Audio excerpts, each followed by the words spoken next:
서울 강동구의 이 아파트 단지 59제곱미터형은 지난달 14억 8천만 원에 팔렸습니다.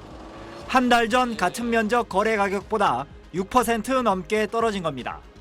근처 단지에도 매수를 문의하는 사람들의 발길이 뚝 끊겼습니다.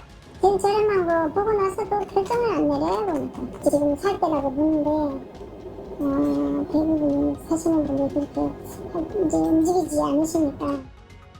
지난해 3월 이후 41주 동안 상승이 이어지던 서울 아파트 값은 지난해 12월 마지막 주 보합을 나타내며 상승세가 꺾였습니다. 서울 25개 자치구 가운데 11개 구의 아파트 값이 내림세로 돌아섰습니다.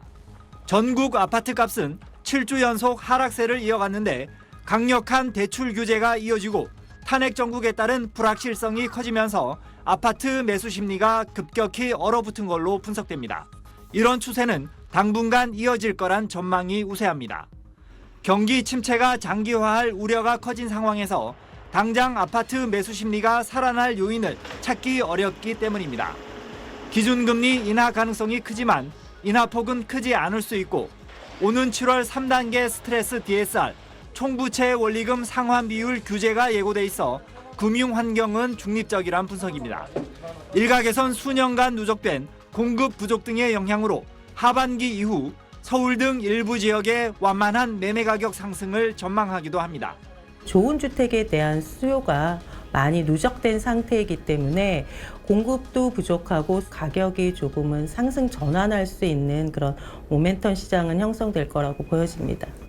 시장 관망세가 짙어지면 매매 수요가 전월세 쪽으로 돌아서기 때문에 수도권을 중심으로 전월세 가격은 오를 가능성이 있습니다. 탄핵 정국이 조기 대선으로 이어질 경우 보유세 감면과 다주택자 감세라는 현 정부의 부동산 정책 기조가 완전히 달라질 수 있고 경기 상황에 따라 프로젝트 파이낸싱 사업장 정리의 영향도 본격화할 수 있어 어느 해보다 부동산 시장 전망이 어렵다고 전문가들은 입을 모으고 있습니다. SBS 김웅수입니다. 건설사 임원들이 조합원들을 향해 대뜸 큰절을 합니다. 새해니까 큰절 한번 올리고 시작하도록 하겠습니다. 업계 1, 2위인 삼성물산과 현대건설이 조합원들을 상대로 연 합동 홍보 설명입니다. 각자 사업 조건을 설명한 뒤 면전에서 상호 비방을 이어갑니다.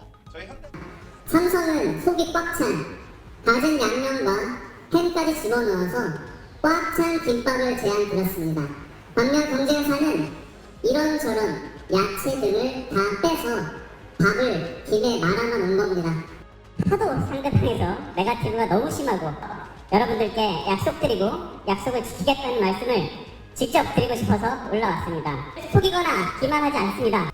용산구청을 사이에 두고 나란히 마련한 홍보관에선 설계 모형까지 갖다 놓고 방문한 조합원들을 상대로 경쟁사 단점 들추기에 여념이 없습니다.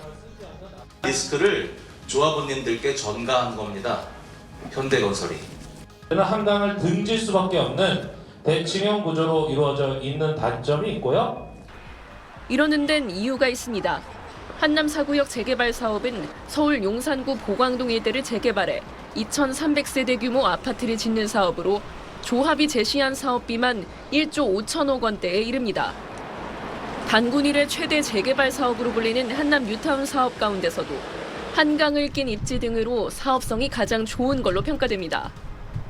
수주에 성공할 경우 압구정과 성수, 여의도 등 앞으로 이어질 재개발 사업 수주전에서 유리한 고지를 선점할 수 있다는 포석도 깔려 있습니다. 재개발 수주 사업의 경우에는 사업성이 안정적이고 투자금 회수가 가능하다 보니 수주 경쟁이 뛰어들고 있지만 사업성이 악화된 자체 사업은 대부분 축소하거나 포기하고 있는. 주택시장 침체에 먹거리가 부족해지자 알짜 재개발 사업에 사활을 거는 겁니다. 한남 4구역 시공사는 오늘 조합원 투표를 통해 결정됩니다. SBS 하정은입니다.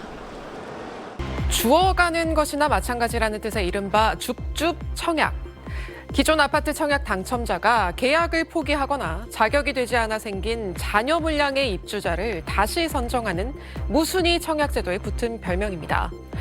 특히 최근 신축 아파트 일방 분양가가 크게 오르고 있지만 무순위 청약은 수년 전 최초 분양 당시 가격이 그대로 적용되면서 일단 당첨이 되기만 하면 막대한 시세 차익을 남길 수 있다고 해서 로또로도 불리며 큰 관심을 받아왔습니다. 이런 줍줍 청약은 청약통장 가입 기간이나 거주 지역, 무주택 기간 같은 요건을 채워야 하는 일반 분양과 달리 대부분 무순위 청약이 만 19세 이상 성년이라는 조건만 있었기 때문에 일단 넣고 보자는 식으로 청약에 뛰어드는 현상이 나타났는데요. 지난해 7월 경기 화성시 동탄역의 한 아파트는 1가구 무순위 청약에 무려 294만여 명이 몰리기도 했습니다.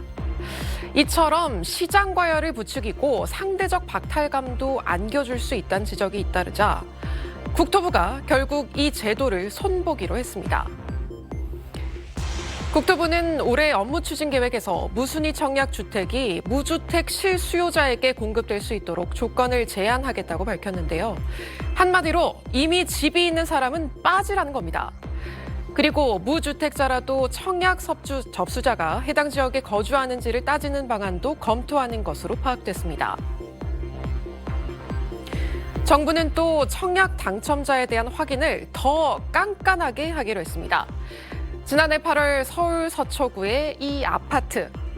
당첨되면 약 20억 원가량의 시세 차익을 거둘 것으로 전망되면서 청약 경쟁률이 무려 평균 527대 1을 기록했는데요.